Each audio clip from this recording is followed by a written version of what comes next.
बिस्मिल्लाहिर्रहमानिर्रहीम। अस्सलाम वालेकुम स्टूडेंट्स। आज हम फैसी पार्ट 2 का चैप्टर नंबर 2 डिस्कस करेंगे। प्रीवियसली हमने चैप्टर नंबर 1 को डिस्कस किया था, जिसके अंदर हमने पीरियोडिक क्लासिफिकेशन पढ़ी थी और इससे हमने बहुत से बेसिक कॉन्सेप्ट को समझा था।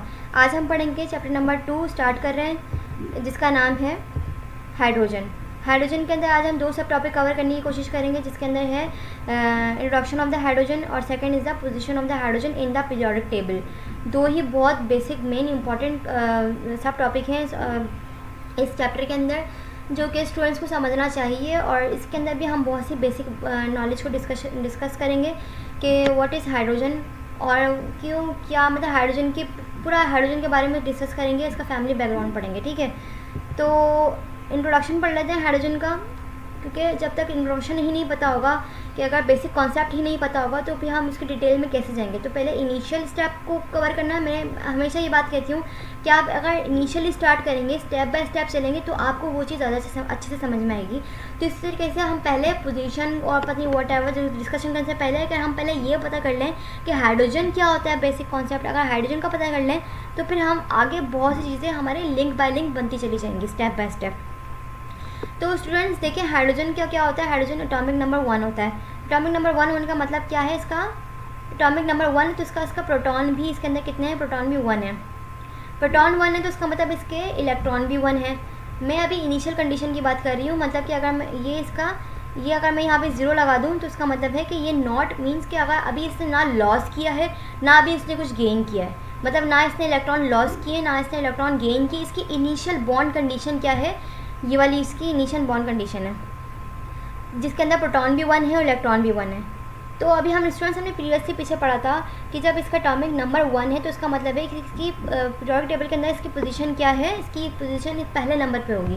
ठीक है, हम यहाँ देख लेते हैं पीरियोडिक टेबल। ये देखें, हमारे बुक का पीरियोडिक टेबल है, जिसके अंदर ये रहा हाइड्रोजन फर्स्ट पीरियड इसका है और इसका ग्रुप 1A इसमें इन्होंने फुल फिल किया है 1A के अंदर। ठीक है, अभी हम आगे पढ़ेंगे 1A में क्यों फिल है और 1A में भी क्यों फिल नहीं है। अभी सारी बेसिक कॉन्सेप्ट समझेंगे। अभी आप ये समझेंगे हाइड्रोजन का ये पहला नंबर है तो इसका मतलब इसका प्रोटॉन भी 1 है और इसका इलेक्ट्रॉन भी 1 है, और 1A क्या है, इसका पीरियड भी 1 है।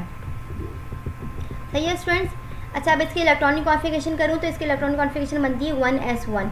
1s1 मीन्स कि इसका जो है ये इसका first energy level, K is the first energy level, और इसके अंदर कितने सब ऑर्बिटल मौजूद होते हैं, इसके अंदर सिर्फ एक ही सब ऑर्बिटल होता है जिसका नाम होता है p। s कितने ऑक्यूपाई करता है अपने अंदर इलेक्ट्रॉन, s अपने अंदर 2 इलेक्ट्रॉन को ऑक्यूपाई करता है। मीन्स कि ये इसका घर है, ये इसके अंदर एक रूम है जिसके अंदर at the time 2 electron occupy कर सकते हैं, लेकिन हाइड्रोजन के अंदर सिर्फ एक ही इलेक्ट्रॉन है, तो इसने इसके 1A मीन्स के इसके अंदर सिर्फ एक ही इलेक्ट्रॉन ऑक्यूपाई हुआ है। एक हमने प्रीवियसली ये भी पढ़ा था कि हम जब कैसे, मैं बताऊँगी इसका ग्रुप क्या है। इसका ग्रुप क्या हुआ, जब वीक इलेक्ट्रॉनिक कॉन्फ़िगरेशन करूँ और इसके वैलेंस शेल के अंदर अगर S1 आता है, मीन्स कि अगर मैं कोई भी इलेक्ट्रॉनिक कॉन्फ़िगरेशन करूँ और उसकी इलेक्ट्रॉनिक कॉन्फ़िगरेशन के आखिर में ये क्या है, इसका स्टूडेंट इसका वैलेंस शेल है, ये इसका वैलेंस शेल है। वैलेंस शेल है तो वैलेंस शेल के अकॉर्डिंग ही हम ग्रुप को पता लगाते हैं ना, जिसके अंदर वैलेंस शेल के अंदर वैलेंस इलेक्ट्रॉन के अकॉर्डिंग। तो मीन्स कि इसका S1 है तो इसका मतलब है इसका ग्रुप क्या हुआ, मैं जो भी इलेक्ट्रॉनिक कॉन्फ़िगरेशन हो किसी भी एलिमेंट की और इसके एंड में S1 आता है, S1 आता है मीन्स कि इसका ग्रुप क्या हुआ, इसका ग्रुप हुआ 1A। ठीक है, 1A होता है। सही, ये बात हमारी ये दैट इज़ ये इसका सिर्फ इंट्रोडक्शन हुआ कि इसका एटॉमिक नंबर 1। अच्छा हाँ, दूसरी बात ये समझनी है कि एटॉमिक नंबर 1 होता है तो हम कहते हैं, हमने प्रीवियसली भी पढ़ा था कि एटॉमिक नंबर 1 जिसका भी कोई भी एटॉमिक नंबर होता है उसको डबल कर दो तो एटॉमिक मास बन जाता है, लेकिन हाइड्रोजन का एटॉमिक नंबर 1 है तो इसका एटॉमिक मास 2 होना चाहिए। देखिए ना, आप सही तरह से पढ़ चुके हैं हम, ये बात हम लोग, यही हमारा कॉन्सेप्ट है कि अगर एटॉमिक नंबर 1 होता है तो उसका एटॉमिक नंबर को डबल कर देते तो एटॉमिक मास बन जाता है, लेकिन हाइड्रोजन का एटॉमिक मास भी 1 है। ऐसा क्यों है, क्योंकि हमें पता है कि प्रोटॉन नंबर 1 है तो इलेक्ट्रॉन 1 हुआ, लेकिन इसका न्यूट्रॉन क्या होता है, वो 0 होता है, न्यूट्रल शो करता है, मतलब कोई वैलेंसी शो नहीं करता, तो इसका मतलब है इसका न्यूट्रॉन 0 होता है। तो इसलिए इसी वजह से इसका एटॉमिक मास जो है वो 2 होने के बजाय वो एटॉमिक मास इसका 1 ही होता है, because of neutron is showing a zero value, that's why इस एटॉमिक मास इसका 1 हुआ। ठीक है, ये atomic number, atomic mass, electronic configuration, group और पीरियड सब की बात हो गई। अब हम आगे चलते हैं। ओके स्टूडेंट्स, अब हम इसकी पोजीशन को करेंगे कि इसकी पोजीशन क्या होती है। हाइड्रोजन पीरियोडिक टेबल के अंदर हाइड्रोजन की पोजीशन क्यों कन्फ्यूजनेबल है साइंटिस्ट के लिए, वो हम डिस्कशन करेंगे वन बाय वन। स्टूडेंट्स, अगर मैं ये बात मैं आपको ट्रूली कह दूँ कि अगर आपने ये लेक्चर को सही तरह से सुना, मैंने ट्रूली कॉन्सनट्रेशन के साथ आपने इसको सुना, तो कोई भी कॉन्सेप्ट, कोई भी रिगार्डिंग कोई भी क्वेश्चन आ जाए, मींस क्या कोई एमसीक्यूज़ की फॉर्म में आ जाए, कोई ब्लैंक के फॉर्म में आ जाए, या फिर कोई रीज़न की फॉर्म में आ जाए, या फिर कोई क्वेश्चन के फॉर्म में आ जाए, अगर आप ये लेक्चर सही तरह से सुनेंगे ट्रूली कॉन्सनट्रेशन के साथ, तो फिर कोई भी क्वेश्चन आपसे किया जाए तो आप I think you will able to, इंशाल्लाह you will be able to get the answer about any question. Okay, तो elements are arranged in the periodic table on the basis of their electronic configuration. What is electronic configuration? Electronic configuration हम पढ़ चुके हैं कि जब भी 1s2 2s2 ये क्या होते हैं, ये ऑफ बोर ने अपना प्रिंसिपल प्रेजेंट किया था। इस ऑफ बोर की इसने जो प्रिंसिपल दिया था ये सब ऑर्बिटल की बेसिस पे रहते हैं, जो SPDF होते हैं ना, इसके अंदर इलेक्ट्रॉन जो है वो डिस्ट्रीब्यूट हुए होते हैं, इसके अकॉर्डिंग इसने जो है वो अपनी इलेक्ट्रॉनिक कॉन्फ़िगरेशन दी थी। तो जितनी भी हमारा अभी जो पीरियोडिक टेबल, जो हम रिसेंटली पीरियोडिक टेबल जिसके बारे में इलेक्ट्रॉन के बारे में हम एलिमेंट्स को डिस्कस करते रहते हैं, वो सारा जो है वो अभी भी वो इलेक्ट्रॉनिक कॉन्फ़िगरेशन के अकॉर्डिंग ही क्लासीफाई हुआ है। इलेक्ट्रॉनिक कॉन्फ़िगरेशन के अकॉर्डिंग ही हम बता सकते हैं कि इसका ग्रुप क्या है, इसका पीरियड क्या है, इसका ब्लॉक क्या है, और some extend on the basis of their properties. Properties क्या होती हैं स्टूडेंट्स? प्रॉपर्टीज़ कहते हैं कि एलिमेंट्स जो है वो सॉलिड है, लिक्विड है, गैस है, मेटल्स है, नॉन मेटल्स है, या मेटालॉइड्स है, इसी की ये कहलाती हैं प्रॉपर्टीज़। तो जो अभी जो हमारा पीरियोडिक टेबल जो अरेंज हुआ है वो दो बेसिस के ऊपर हुआ है, वो है इलेक्ट्रॉनिक कॉन्फ़िगरेशन और प्रॉपर्टीज़। ठीक है, electronic configuration and properties of the hydrogen. अब हम हाइड्रोजन की दोनों के एस्पेक्ट से बात करेंगे, मींस कि हम इसके इलेक्ट्रॉनिक कॉन्फ़िगरेशन के अकॉर्डिंग भी बात करेंगे और हम इसकी प्रॉपर्टीज़ के अकॉर्डिंग भी बात करेंगे। हाइड्रोजन का कुछ मैं आपको बता दूँ, हाइड्रोजन थोड़ा सा एब्नॉर्मल बिहेवियर शो करता है। कहीं वो इलेक्ट्रॉनिक कॉन्फ़िगरेशन के अकॉर्डिंग पुट हो जाता है, तो कहीं वो फिर उसकी प्रॉपर्टीज़ मैच नहीं कर रही होती हैं उस ग्रुप से, और कहीं प्रॉपर्टीज़ मैच कर रही होती हैं तो फिर उसकी इलेक्ट्रॉनिक कॉन्फ़िगरेशन मैच नहीं कर रही होती।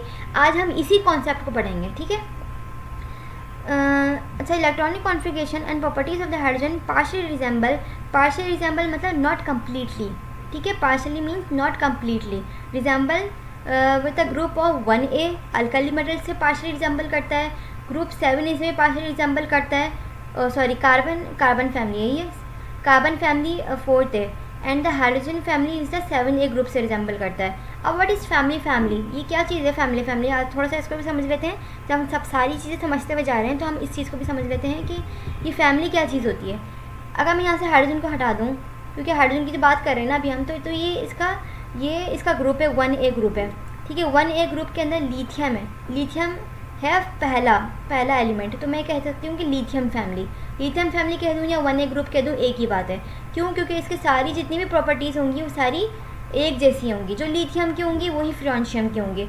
अगर मैं कहूँ बेरिलियम और इसका सेकंड है, तो सेकंड है में अगर मैं इसको ये कह दूँ कि बेरिलियम फैमिली या कह दूँ, तो बेरिलियम फैमिली कह दूँ या फिर सेकंड है ग्रुप कह दूँ, तो एक ही बात है। क्यों? क्योंकि इसकी सारी प्रॉपर्टीज़ एक जैसी होंगी। यहाँ पे अगर मैं कह दूँ बोरोन फैमिली या 3A ग्रुप कह दूँ, तो एक ही बात है। Carbon family is the 4th family, nitrogen family is the 5th family, oxygen family is the 6th family, fluorine family is also called the halogen group, halogen family कह सकते हैं इसे, और इज़ द 7A ग्रुप, और ये last one is the noble group कहते हैं, इसको जीरो ग्रुप भी कहते हैं, और इसको हीलियम फैमिली भी कहते हैं। ओके, और किसी के अंदर ये तीनों के अंदर बात कर ली हमने, ये alkali metals, carbon family and the halogen group, ये किसी के अंदर भी कम्प्लीटली लाई नहीं करता। कहीं किसकी प्रॉपर्टीज मैच कर रही होती हैं तो कहीं इसकी इलेक्ट्रॉनिक कॉन्फ़िगरेशन से मैच नहीं कर रहा होता है। तो हम वन बाय वन डिस्कस करते हैं कि ऐसा क्यों होता है। ओके, तो हम पहले अल्कली मेटल के ऊपर बात करेंगे। Hydrogen resembles with the alkali metals. ठीक है, only in the possess 1 electron in the s orbital. अच्छा, हमने पढ़ा था कि एस जो भी होते हैं अल्कली मेटल्स होते हैं, जबकि जब मैं इसकी इलेक्ट्रॉनिक कॉन्फ़िगरेशन करूँ तो उसके एंड में क्या होता है, S1 आता है। तो S1 आ रहा है तो उसका क्या मतलब है कि जितनी भी इलेक्ट्रॉनिक कॉन्फ़िगरेशन करूँ 1A ग्रुप की, तो उसके अंदर उसके वैलेंस शेल के अंदर क्या होगा, इसकी इस तरह से कोई कंडीशन आएगी। तो इसका इस तरह से कंडीशन आने का मतलब है कि ये 1A से बिलोंग करता है। ठीक है, हाइड्रोजन के साथ भी हमने यही पढ़ा था कि हाइड्रोजन होता है, इसकी इलेक्ट्रॉनिक कॉन्फ़िगरेशन करूँ तो इसके वैलेंस शेल में 1 ही आता है। तो इसका मतलब है इसको मेटल होना चाहिए, इसको सॉलिड इन नेचर होना चाहिए, क्योंकि ये 1A से बिलोंग कर रहा है। 1A is the metal.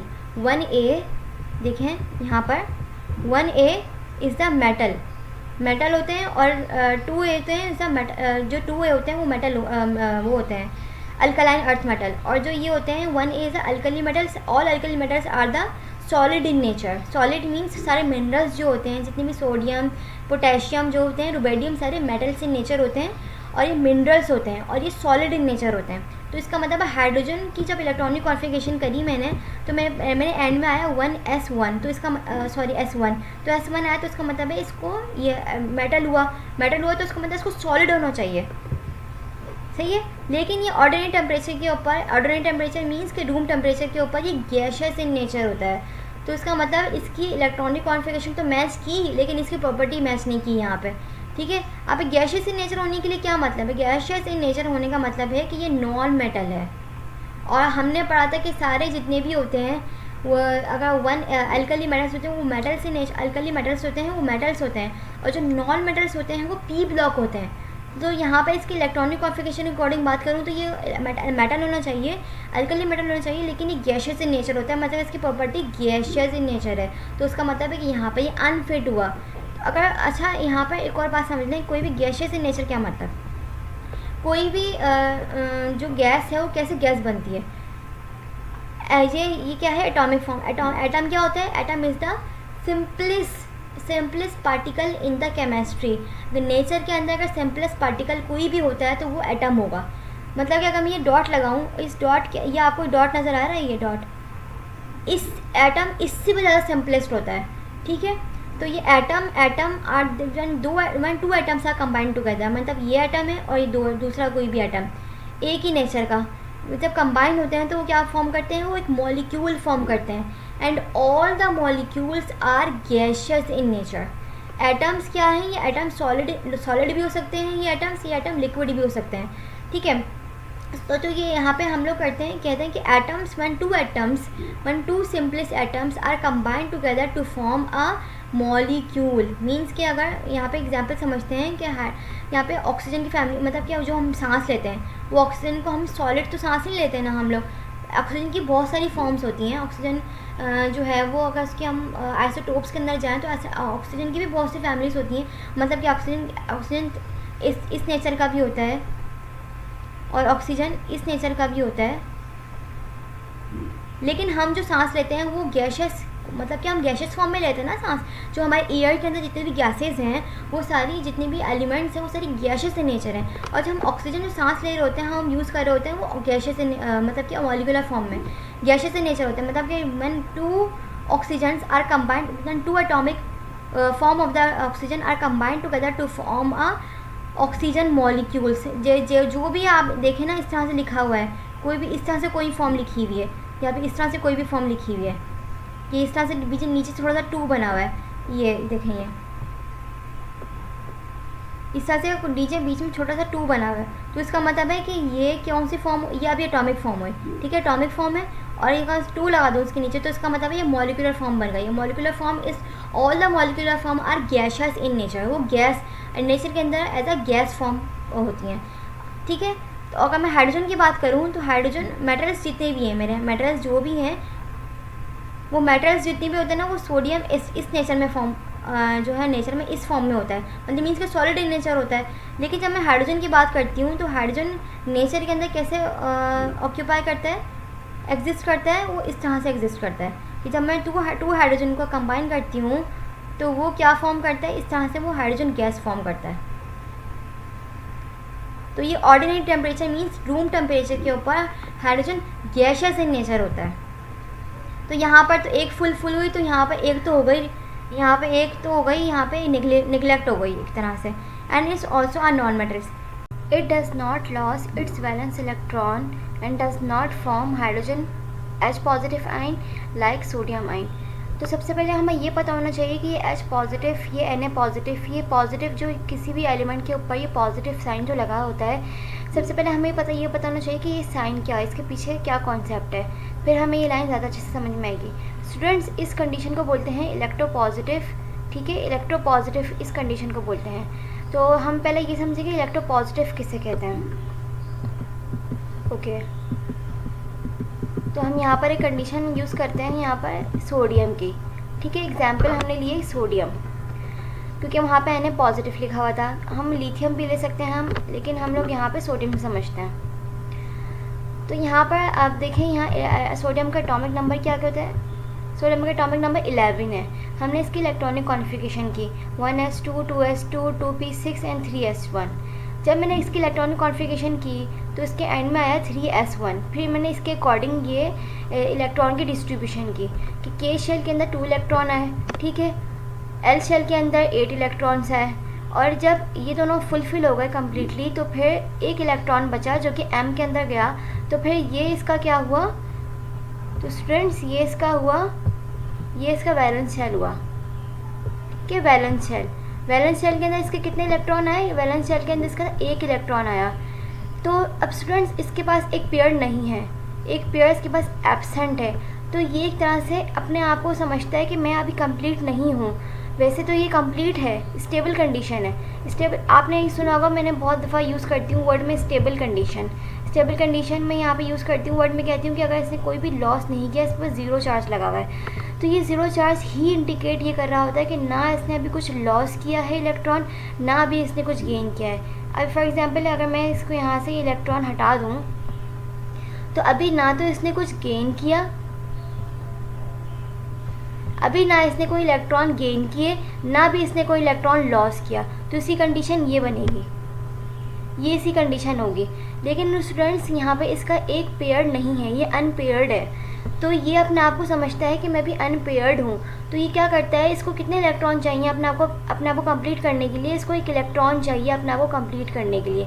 लेकिन इसको ये अपना इसको एक इलेक्ट्रॉन और चाहिए होता है कि अपना आउटर मोस्ट शेल कंप्लीट कर ले और एक स्टेबल कंडीशन के अंदर मूव करे। है तो ये भी स्टेबल कंडीशन ही, लेकिन अपना आपको ये समझता है कि मेरा एक पेयर नहीं है। तो फिर ये कहता है कि अगर क्या ही अच्छा हो कि मैं इसको भी लॉस कर दूं। तो ये कहता है कि अगर मैं इसको भी लॉस कर दूं, कि मेरे पास अभी यहाँ पे एक इलेक्ट्रॉन नहीं है, तो ये कहता है कि अगर मैं अपने वैलेंस शेल के अंदर से मैं इसको भी लॉस कर दूं, मैं इसको हटा दूं अपने पास से, तो मैं यहाँ का इसको यहाँ से हटा ही दूँ, तो फिर मैं ये जो जितने ही मेरे K और L शेल हैं इससे कंप्लीट होंगे। तो फिर इट मीन्स अगर जब ये अपना ये इलेक्ट्रॉन लॉस कर देगा, क्योंकि इसका एक पेयर नहीं है, तो फिर इसके ऊपर पॉजिटिव चार्ज आ जाएगा। अब स्टूडेंट्स ये जो पॉजिटिव चार्ज आया है, ये पॉजिटिव चार्ज क्या इंडिकेट कर रहा है? ये पॉजिटिव चार्ज ये हमें बता रहा है कि इसके अंदर एक प्रोटॉन की एक्सिस हो गई। What is mean by this? एक प्रोटॉन की एक्सिस क्या मतलब?